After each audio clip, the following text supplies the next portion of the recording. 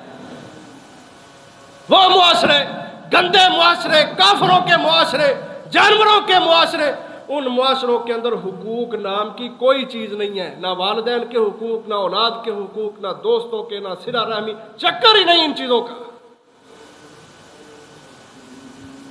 ہم مسلمان ان سے متاثر، اور ہم نے دنیا کی 4 دن کی جو زندگی ہے اس کو اپنے سر پہ اٹھایا ہوا ہے، اور اللہ کے نافرمان بنے ہوئے ہیں، اللہ کے ساتھ دشمنیاں کر رہے ہیں۔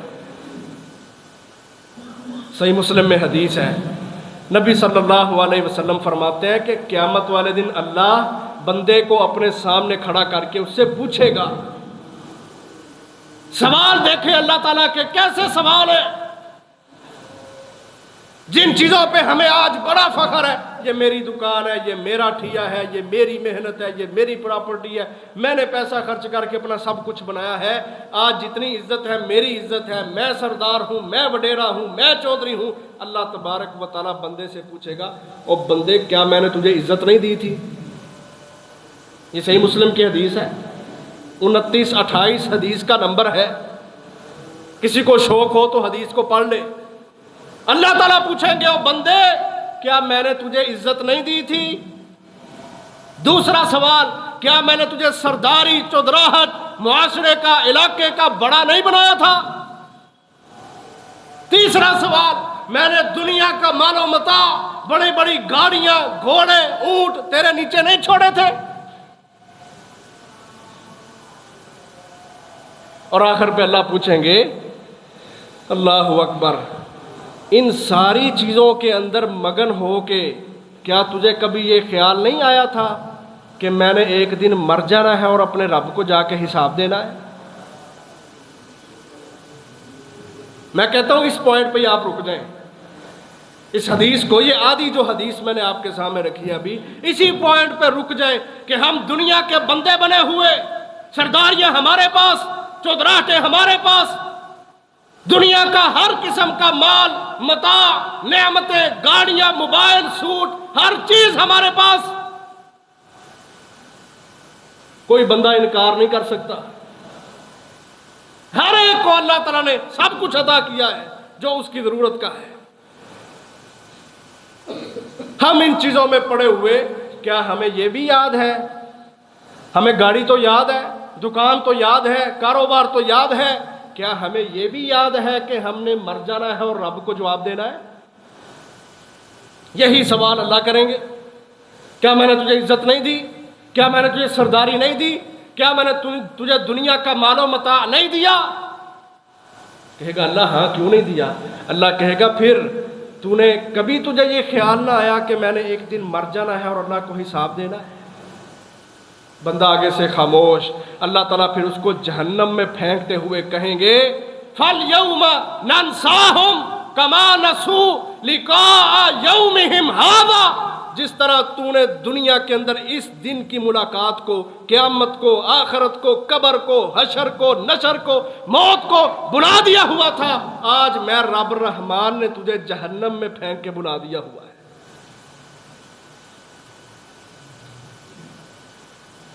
اللہ بھول نہیں سکتا. قرآن مجید میں سورۃ طٰہٰ میں اللہ تعالیٰ فرماتے ہیں لا یضل ربی ولا ینسیٰ، کہ جو تمہارا رب ہے نہ یہ بھولتا ہے نہ یہ بھٹکتا ہے. اللہ کے بھولنے کا مطلب یہ ہے کہ اللہ تعالیٰ ہمیشہ ہمیش کے لیے بندے کو جہنم میں پھینک کے پھر اس کی طرف توجہ ہی نہیں کرے گا. تو نے ہمیں بلا دیا تھا، ہمارا ہی کھاتا تھا. کوئی بندہ کھڑا ہو کے کہہ سکتا ہے کہ میں اللہ کا دیا ہوا نہیں کھا رہا؟ ہر چیز ہم اللہ کی دی ہوئی استعمال کر رہے ہیں. حتیٰ کہ سب سے چھوٹی نعمت اللہ کی یہ جو سانس ہے نا، یہ اللہ کی سب سے چھوٹی نعمت ہے. آپ غور کریں ہم اس سانس کی ہمارے معاشرے میں کتنی اہمیت ہے. تھوڑا سا اس کے اندر کوئی کمی آ جائے بھاگ بھاگ کے ڈاکٹروں کے پاس، اس کو دمے کا مسئلہ ہے، اس کو سانس کا مسئلہ ہے، اس کو یہ ہے، اس کو وہ ہے. اور یہ اللہ کی سب سے چھوٹی نعمت ہے. ہم اللہ کی نعمتوں کا شکر ادا نہیں کر سکتے. اور اگر ہمارے اندر تکبر ہے تو اللہ تعالیٰ قرآن مجید میں اسی بات کا اعلان کرتے ہیں کہ اگر تم کہتے ہو نا اسی لے کے نہیں کھاندے تو پھر اللہ دی زمین تو بھی نکل جاؤ. اللہ کے آسمان تلے کیوں رہتے ہو؟ یہاں سے بھی چلے جاؤ. چیلنج دیا اللہ نے قرآن میں یا معشر الجن والانس ان استطعتم ان تنفذوا من اقطار السماوات والارض فانفذوا لا تنفذون الا بسلطان. اور جنوں انسانوں بڑے سرکش بنے ہوئے ہو، آج لوگوں کے حق کھا رہے ہو، لوگوں کے حقوق پہ ڈاکے ڈال رہے ہو، مفاد پرست بنے ہوئے ہو، ڈاکو بن کے بیٹھے ہوئے ہو، حقوق والوں کو ان کے حقوق نہیں دے رہے. میں رب اعلان کرتا ہوں اگر تم اللہ کی بادشاہی سے زمین و آسمان کے کناروں سے باہر نکل سکتے ہو تو جاؤ، نکل جاؤ. کہیں کوئی کھڑا ہو کہ چودھری نہیں جی کرے کوئی بات. اللہ کہتے ہیں لا تنفذون الا بسلطان. جہاں بھی جاؤ گے وہاں سلطنت، وہاں بادشاہی، وہاں حکم، وہاں نظام وہ اللہ کا ہی ہے. جتنی مرضی بندہ کوشش کر لے دین سے بھاگنے کی، بالآخر اس نے مرنا ہے، اس نے اسی اللہ کی طرف ہی جانا ہے جس اللہ نے آج اس کو دین کے اوپر چلنے کے لیے پابند کیا ہے. کہ ہے کوئی دوسرا آپشن کسی کے پاس؟ کیا خیال ہے عزیز بھائیو؟ ہم ذرا دیکھیں تو صحیح، ہمارے پاس کوئی دوسرا آپشن ہے؟ سب نے مر کے اللہ کی طرف جانا. الی اللہ مرجعکم جمیعا، تم سب نے مر کے اللہ کی طرف ہی لوٹنا ہے. پھر کیوں ہم دین کا مذاق بنائیں؟ ہمیں چاہیے، ہم بہترین امت ہیں، ہمیں اللہ نے اعزاز دیا کنتم خیر امہ، او اے امت محمد تم سب سے بہترین امت ہو. اپنے اعزاز کو سمجھے، اپنی حیثیت کو سمجھے، اپنے سٹیٹس اور مقام کو سمجھے. ہم بہتر ہیں، دنیا نے ہمارے پیچھے آنا ہے، ہم نے دنیا کے پیچھے نہیں چلنا. ہم نے آج ویژن بدل لیا ہوا ہے، اپنا سوچ بدلی ہوئی ہے ہم نے اپنی. ہم کہتے ہیں نہیں ہم تو یہودیوں عیسائیوں کے یار ہیں، ان کے ڈیزائن، ان کی تعلیم، ان کے ہسپتال، ان کا ڈرائنگ روم جیسے وہ ہیں ہم نے تو ویسے بننا ہے، پھر ہم دنیا کو نظر آئیں گے کہ ہم پڑھے لکھے ہیں. اللہ کہتے ہیں نہیں مسلمان یہ غلطی نہ کر. اللہ نے تجھے ایک مشن دے کے، ایک منہج دے کے پیدا کیا ہے.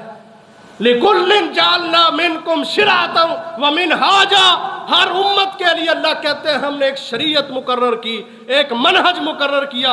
امت محمد کے لوگوں تمہارا مشن، تمہارا منہج دعوت ہے توحید کی، جہاد ہے توحید کے غلبے کے لیے. تم نے جہاد کر کے کافروں کی گردنیں کاٹ کے قائد بننا ہے، لیڈ بننا ہے. ساری کی ساری دنیا تمہارے پیچھے چلے گی. محمد صلی اللہ علیہ وسلم ساری دنیا کے سردار ہیں. ہم نے دنیا کو اپنے پیچھے چلانا ہے، ہم نے دنیا کے پیچھے نہیں چلنا. دین کا مذاق نہ بناؤ. جب اللہ کا حکم سامنے آ جائے، نبی کی سنت، اسلام، دین، طریقہ تمہارے پاس آ جائے، اس پر بس کر لو، اکتفا کر لو، راضی ہو جاؤ، خوش ہو جاؤ اسلام کے اوپر۔ تم اسلام کے اوپر خوشی کا اظہار کرو، وہ رب تمہیں قیامت والے دن خوش کر دے گا ساری دنیا کے سامنے۔ اللہ نے اپنے نبی کو کیا کہا تھا؟ ہمارے نبی محمد صلی اللہ علیہ وسلم رویا کرتے تھے جا کے غاروں میں، اللہ میری امت گمراہی کی طرف چل پڑی، شرک پہ چلی ہوئی ہے، جہالتوں کے اندر ہے، اللہ ان کے اوپر عذاب نہ آئے، اللہ مجھے اپنی امت کا خطرہ ہے۔ اللہ نے قرآن مجید میں سورۃ الضحیٰ اتار کے اللہ اکبر اپنے نبی کو کہا وَلَسَوْفَ يُعْطِيكَ رَبُّكَ فَتَرْضَىٰ، اے نبی اللہ آپ کو وہ دے گا کہ آپ راضی ہو جائیں گے، خوش ہو جائیں گے۔ وہ رضا کہاں سے آنی ہے؟ نبی کی خوشی کس چیز کے اندر ہے؟ ہر نبی کو یہ خواہش ہوگی کہ اس کی امت قیامت والے دن ساری امتوں سے بڑھ کے ہو، ان کی تعداد، ان کی کثرت ہو۔ لیکن اللہ تبارک و تعالیٰ نے یہ اعزاز اپنے نبی محمد صلی اللہ علیہ وسلم کو بخشا ہے کہ ہمارے نبی دنیا کے بھی سردار اور آخرت کے بھی سردار، سید الدنیا والآخرہ، سید ولد آدم، ساری کی ساری اولاد آدم کے سردار، دنیا اور آخرت کے سردار۔ ہم نے دین کے اوپر عمل کر کے، اپنی تربیت کر کے، اپنی اصلاح کر کے، دین کو اپنا رول ماڈل بنا کے، محمد رسول اللہ صلی اللہ علیہ وسلم کو اپنا لیڈر بنا کے، اعمال صالحہ والی زندگی گزار کے قیامت والے دن کثرت کے اندر آنا ہے، تاکہ ہمارے نبی محمد صلی اللہ علیہ وسلم کو ہمارے اوپر فخر ہو۔ اور اس معاملے کے اندر صرف وہی لوگ آئیں گے جنہوں نے دین کو مذاق نہیں بنایا بلکہ دین پہ عمل کیا۔ یہ بات یاد رکھیں، یہ اعزاز ہر بندے کے لیے نہیں ہے، اس امت کے بھی ان افراد کے لیے ہے جنہوں نے اپنے مقصد حیات کو سمجھا ہے۔ یہ امت سارے نبیوں کی گواہی دے گی۔ پہلی قومیں سرکش تھیں، وہ آئیں گی، اللہ تعالیٰ پوچھیں گے ہاں جی کیا کر کے آئے ہو؟ وہ کہیں گے ہمارے پاس تو کوئی نبی نہیں آیا، ہم کیا کرتے؟ اللہ نبیوں کو بلائیں گے، ہاں جی تم اپنی اپنی امت کے پاس نہیں گئے؟ انبیاء کہیں گے اللہ ہم گئے۔ اب مسئلہ اختلافی ہو گیا ہے، اب حل نکالا جائے۔ حل کیا ہے؟ انبیاء کہیں گے ہماری تو گواہی دینے کے لیے محمد صلی اللہ علیہ وسلم کی امت موجود ہے۔ یہ اعزاز ہے اس امت کا۔ وَكَذَلِكَ جَعَلْنَاكُمْ أُمَّةً وَسَطًا لِتَكُونُوا شُهَدَاءَ عَلَى النَّاسِ، اللہ کہتے ہیں ہم نے تم کو بہترین امت بنایا ہے، قائد بنایا ہے، لیڈر بنایا ہے، تم قیامت والے دن گواہی دو گے لوگوں کی۔ وہ لوگ کون ہیں؟ انبیاء کرام۔ یہ امت کے جو جب جائیں گے، اب یہ ساری باتیں قرآن میں آتی ہیں نا کہ اللہ کہتے ہیں ہم نے فلانی قوم کی طرف فلانے نبی کو بھیجا، فلانی قوم کی طرف فلانے کو بھیجا، فلانی قوم کی طرف فلانے کو بھیجا۔ تو جس بندے نے قرآن پڑھے ہی نہیں اس کو کیا پتہ ہے؟ ہم یہاں بیٹھے خود سے سوال کر رہے، میں نہیں کرتا، آپ خود اپنے آپ سے پوچھ لیں کہ ہم میں سے ہر شخص کو پتہ ہے کہ فلانی قوم کے پاس کون سا نبی گیا تھا؟ بنی اسرائیل کے نبی کتنے تھے؟ ابراہیم علیہ السلام سے پہلے کیا صورتحال تھی؟ قرآن مجید میں 1,24,000 پیغمبر آئے ہیں، لیکن قرآن مجید میں صرف 25 پیغمبروں کا تذکرہ ہے، اور ہم اتنے سست ہیں کہ ہمیں ان 25 انبیاء کا بھی نہیں پتہ، صرف 25 نبی۔ وَرُسُلًا قَدْ قَصَصْنَاهُمْ عَلَيْكَ مِن قَبْلُ وَرُسُلًا لَمْ نَقْصُصْهُمْ عَلَيْكَ، اللہ کہتے ہیں کچھ انبیاء کے قصے ہم نے آپ کو سنائے ہیں اور بہت سارے انبیاء کے قصے ہم نے آپ کو نہیں سنائے۔ وہ باتیں جو اس امت کے لوگوں کے لیے بطور عبرت تھیں، بطور اصلاح تھیں، اللہ نے ان کو قرآن میں بیان کر دیا ہے۔ زیادہ سے زیادہ واقعات اللہ نے قرآن میں بیان نہیں کیے انبیاء کے، اور ان کی تعداد 25 ہے، ہمیں 25 کا بھی نہیں پتہ۔ تو معلوم ہوا کل قیامت کے دن میدان محشر میں اس امت کے وہی لوگ گواہی دیں گے جو قرآن مجید کے عالم تھے، قرآن پڑھنے والے تھے، قرآن سیکھنے والے تھے۔ عام بندہ اس چیز کی گواہی نہیں دے سکتا۔ جس نے بھی اس کے اندر شامل ہونا ہے، اپنے آپ کو قیامت والے دن بھی بہترین بنانا ہے، اس کو چاہیے کہ آج یہ جو مشن اور منہج نبی دے کے گئے ہیں نا دعوت و جہاد کا، اس کے ساتھ اپنے آپ کو جوڑ لے اور دین کا مذاق نہ بنائیں، احساس کریں۔ عزیز بھائیو، آج دنیا میں بڑے ہی فتنے ہیں، سب سے بڑا فتنہ سوشل میڈیا کا فتنہ ہے، فساد ہی فساد، لڑائیاں ہی لڑائیاں، فحاشی اریانی کو پھیلانے کا سب سے بڑا ذریعہ سوشل میڈیا۔ گند پھیلاؤ، گند کی تشہیر کرو، لوگوں کو گندا کر کے رکھ دو، ان کے دل و دماغ کے اندر کوئی طہارت و پاکیزگی نہ رہے، ان کو تنہائی پسند بناؤ۔ اللہ خالق ہے نا، اللہ جانتا ہے ہم سب کو، اس لیے اللہ تعالیٰ نے کہہ دیا تھا کہ اللہ احکم الحاکمین کو وہ بندہ پسند ہے، اللہ اس کو اپنے عرش کا سایہ دے گا کہ جو بندہ تنہائی میں بیٹھ کے اللہ کی عبادت کرتا ہے۔ رجل شاب نشأ فی عبادت اللہ عز وجل، وہ بندہ، وہ نوجوان جو تنہائی اس لیے اختیار کرتا ہے فی عبادت اللہ، اللہ کی عبادت کے لیے۔ آج ہماری تنہائیاں کیا ہیں؟ وہ ہمیں تنہائیوں میں لے جا کے وہ شیطان لعین ہمارے ساتھ آ کے بیٹھ جاتا ہے، جو جیکٹ ہم نے پہنی ہوتی ہے اسی جیکٹ میں وہ گھس جاتا ہے اور وہ ہمیں آ کے پڑھاتا ہے کہ یہ کھول، یہ ویب سائٹ دیکھ، یہ فلم دیکھ، یہ گانا سن، کانوں میں ہینڈ فری لگا، اونچی آواز کر دے، تجھے نہ ماں کی آواز آئے، نہ باپ کی آواز آئے، نہ دادے کی آواز آئے، نہ اذان کی آواز آئے، بس تو اپنے اس مشن کے اندر مشغول رہ، مصروف رہ، تجھے کوئی پتہ نہ ہو دنیا میں کیا ہو رہا ہے۔ معاذ اللہ، بدقسمتی سے ہمارے نوجوان یہ کام کر رہے ہیں، اس فتنے کا حصہ بنے ہوئے ہیں۔ احساس ذمہ داری اپنے اندر پیدا کریں۔ اللہ نے ہمیں توحید کے لیے پیدا کیا ہے، میں نے کتنوں کو توحید کی دعوت دی ہے۔ اللہ نے مجھے اسلام کی سر بلندی کے لیے پیدا کیا ہے، میں نے کتنا کچھ جہاد لڑا ہے۔ اللہ نے میرے لیے ایسے لوگ پیدا کیے ہیں جو مجھے اس مشن کے اوپر چلانے کے لیے دن رات دعوت دیتے ہیں، فون کرتے ہیں، واٹس ایپ پہ میسج چلاتے ہیں، لمبے چوڑے پروگرام کرتے ہیں۔ میں نے کتنی اہمیت دی ان چیزوں کو۔ کسی بندے کے پاس کوئی عذر نہیں ہے قیامت والے دن اللہ کو دکھانے کے لیے۔ ہر بندے کے پاس دعوت پہنچ چکی ہے اسلام کی، توحید کی۔ اگر ہم اس چیز کے اوپر عمل نہیں کر رہے، یہ ہماری بہت بڑی کوتاہی ہے عزیز بھائیوں۔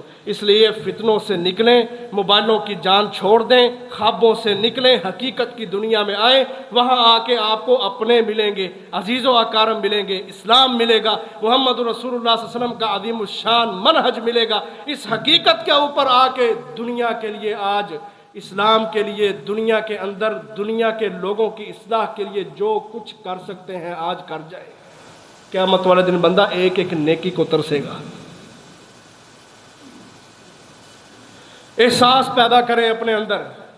ایک یہ بڑا بہترین طریقہ ہے، وہ مسلمان جس کا دل نہیں نہ لگتا عبادتوں میں، یہ میں اس کے لیے نسخہ بتا رہا ہوں، یہ عین قرآن و سنت کے مطابق ہے۔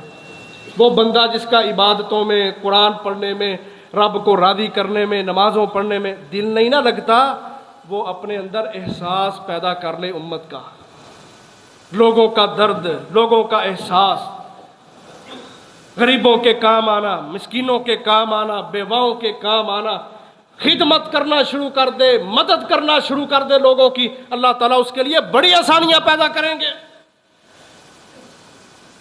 آج غزہ کے اندر شدید سردی ہے، شدید سردی ہے، اور 90% غزہ تباہ ہو چکا ہے۔